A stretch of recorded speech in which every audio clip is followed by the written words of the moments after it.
In 1978, Star Wars was everywhere. The original film was a blockbuster hit and the highest grossing film of all time. However, with its sequel, The Empire Strikes Back, only in early development and still a few years away from releasing, creator George Lucas was worried that audiences would lose interest in Star Wars. So when CBS Television approached George Lucas about creating a Star Wars variety special for the holiday season, it seemed like a no-brainer. What better way to recapture an audience, sell some toys, and make some new fans? I mean, what could go wrong? That variety special would become known as the Star Wars Holiday Special, an epically terrible and unwatchable 2-hour TV movie that was so bad that not only did George Lucas distance himself from the project, but he reportedly said that if he had the time and a sledgehammer, he would track down every single copy and smash it. I want you to get out of this office right now. Out! But how did this actually happen? How did the most loved, biggest blockbuster film of the 1970s become the most universally hated TV movie of all time? Hey, I'm Dylan, and welcome to YubNub. But first, for those of you who actually value your time and haven't seen the Star Wars Holiday Special, what is it and what's it about? The Star Wars Holiday Special is a TV variety special featuring a mix of scenes, sketches, songs, dancing, and even an animated short.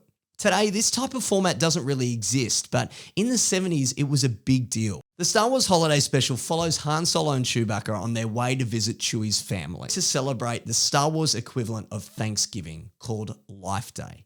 However, the special barely follows Han and Chewie at all. They pop up now and then, but 90% of the special follows Chewbacca's Wookiee family. There's his dad, Itchy, his wife, Malla, and his son, Lumpy. If you can't tell, Mulla's the one in the apron or the only one with a name that doesn't sound like an STI. Throughout the special, the Wookiees are trying to calm their nerves that Chewie is actually going to make it for Life Day, and do this by hanging out with their trader mate, Saun Dan, who obviously doesn't come from a planet that has zippers, buttons, or Velcro. Like, seriously, look at that neckline. With Saun Dan, the Wookiees sit around mostly just watching screens of different in-universe / not in-universe TV segments. Honestly, they have a screen for every single different segment in this special. These segments include a weird hologram juggling show, a super camp cross-dressing cooking program, But only you know the size of a bite in your family, eh? a musical performance by band Jefferson Starship, and a weird robot guy who keeps glitching for some reason. The Mos Eisley Cantina also makes an appearance, with B. Arthur from the Golden Girls playing a bar matron who can't get her sleazy guests to leave without singing a song to the tune of the Cantina Band. It's rough. Oh, and of course there's the bit where Chewie's dad, Itchy, just casually kind of turns on the softcore porn VR machine to watch some family-friendly content. Oh, we are excited, aren't we? The only watchable bit of the special, in my opinion, is the animated short The Faithful Wookiee, created by Nelvana Studios, the team who'd go on to create the 80s series Droids and Ewoks. It's also the first appearance of Boba Fett on screen and the only part of the Star Wars Holiday Special to have ever officially been released either on disc or on Disney+. The Wookiees also Skype into a heavily made-up Luke Skywalker and a heavily intoxicated Princess Leia, finally team up with Han and Chewie before getting rid of the Empire and for some reason then going full blood cult sacrifice mode to celebrate Life Day by transporting into some kind of intergalactic portal of some kind where a coked up Princess Leia sings a song to the tune of the Star Wars theme. It's messed up. Honestly, it is a disaster of a piece of entertainment. It's too long, it's too boring, the characters suck, not to mention that the three leads of the entire special don't speak English and just grunt the entire time. Honestly, the segments don't make sense, and it's so bad, it's not good. Like, it's not even funny bad, it's just bad. So the question is, in a world now where George Lucas is known for creative control, what the heck happened to the Star Wars Holiday Special, and how did they go so wrong? You mean they haven't arrived yet? I think it's really important to realize that in the 1970s, the entertainment industry was different. Franchises didn't exist. In a way, Star Wars was the first of its kind. In fact, it was seen that a film had to be released within a year of the original film to succeed. So in the case of Star Wars and The Empire Strikes Back, which was still 3 years away, things were a little interesting. So after chatting with CBS, George Lucas decided that it would be a great idea to create a Star Wars holiday special. And though he would eventually not end up with much involvement in the project, at the start, it was mostly all his idea. In fact, it was completely his idea that the story should revolve entirely around Chewbacca and his family, all in the kind of celebration of this Wookiee life day. It was a story he took so seriously that he even created a 25-page story Bible outlining the Wookiee tradition, Chewbacca's family of origin, and what this life day was all about. For many involved with the show, this was already a massive red flag. For key writer Bruce Vilanch, who had already worked on a bunch of variety specials, this was a dream come true. You know, in his mind, how could they go wrong? But suddenly, they were being asked to take 3 key characters that didn't speak English and wouldn't be subtitled and given the task of translating that story for screen. The writers apparently brought these concerns to Lucas, trying to understand how to make it work. But according to them, Lucas said, "This is my vision and I'll make it work." But that's where the Star Wars Holiday Special's biggest problem arose: a lack of vision.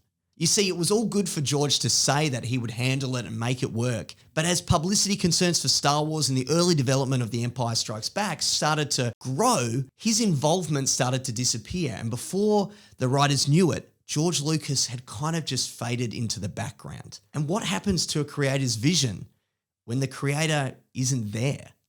You see, one of George's first decisions was to hire up-and-coming filmmaker David Akomba to direct the special. David had come through kind of similar means as George, rising up through the LA Film School and directing a music video for Van Morrison. However, David didn't last long.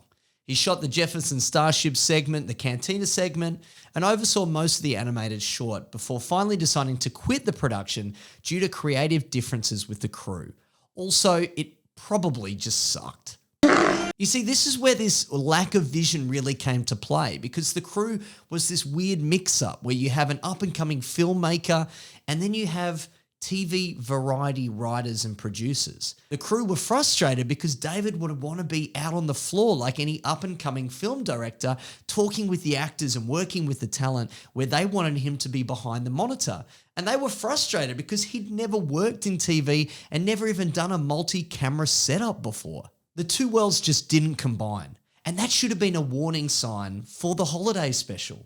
Because how do you take this heartwarming kind of Wookiee story and put it together with dance and comedy segments? How do these two worlds combine? I think without strong vision, and you could argue even with, they just don't. So the creative team brought on a new director, Steve Binder, who had a lot of experience in the variety TV world. And he was given the job of single-handedly saving the Star Wars Holiday Special, because you will never believe it, but at that point in time, they were thinking about cancelling it for some weird reason. But by the time Steve got involved, George Lucas was well and truly out of the picture.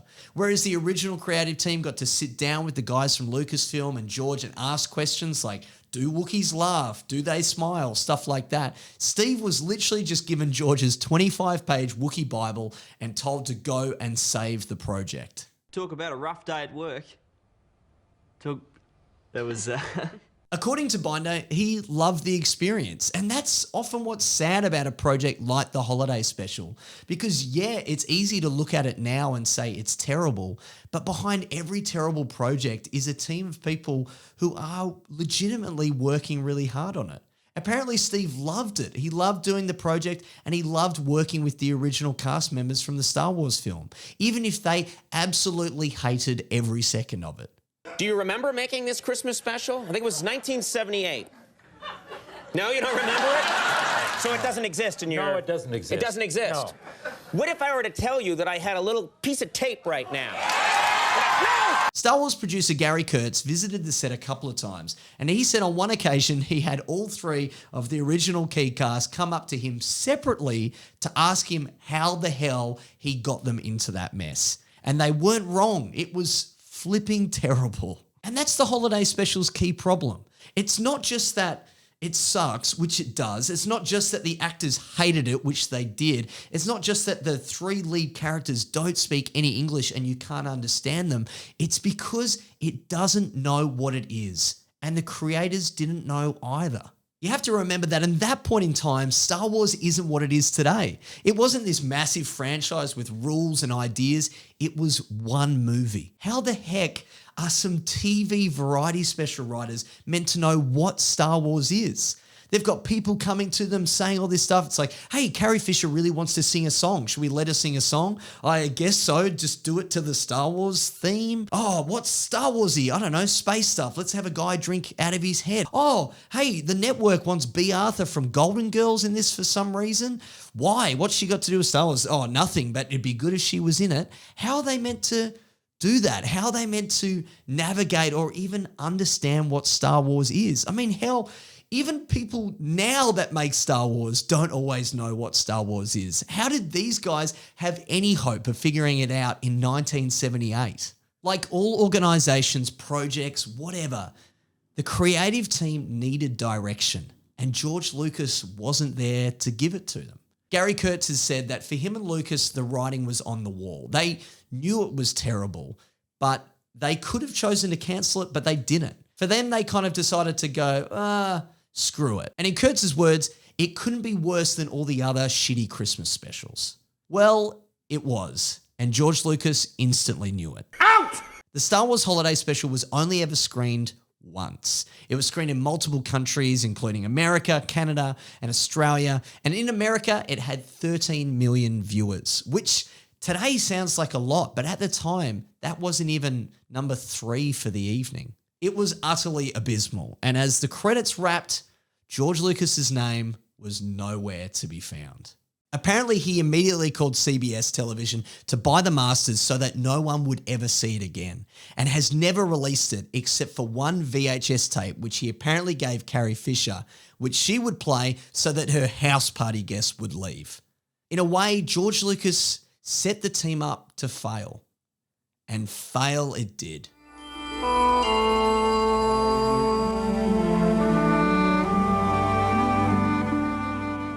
With only one television screening ever, in a pre-internet age, the Star Wars Holiday Special became a cult icon. It was a coveted collectible that people would trade for at conventions. It became a thing. Have you seen it? Do you own it? Do you know where I can get it? It was an iconic piece of history that Lucasfilm has tried to destroy and hide for decades. But here's the thing.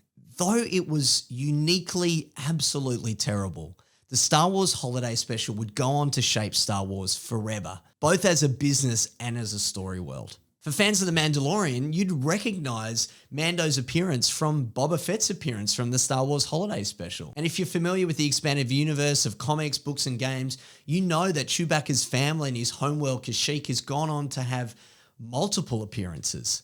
The Thanksgiving-style holiday Life Day is a part of the Star Wars canon and has made regular appearances in this almost like in-universe, out-of-universe kind of meme. But the changes go further. It's clear just how much George Lucas deeply regrets the Star Wars Holiday Special. It clearly became a defining moment for him.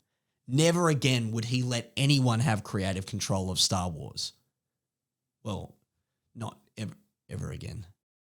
In the 70s and 80s, George worked hard to take complete creative control of Star Wars. Most importantly in that is his decision to completely independently finance the Star Wars films after the original film. And you have to wonder, how much of that is because of the Star Wars Holiday Special?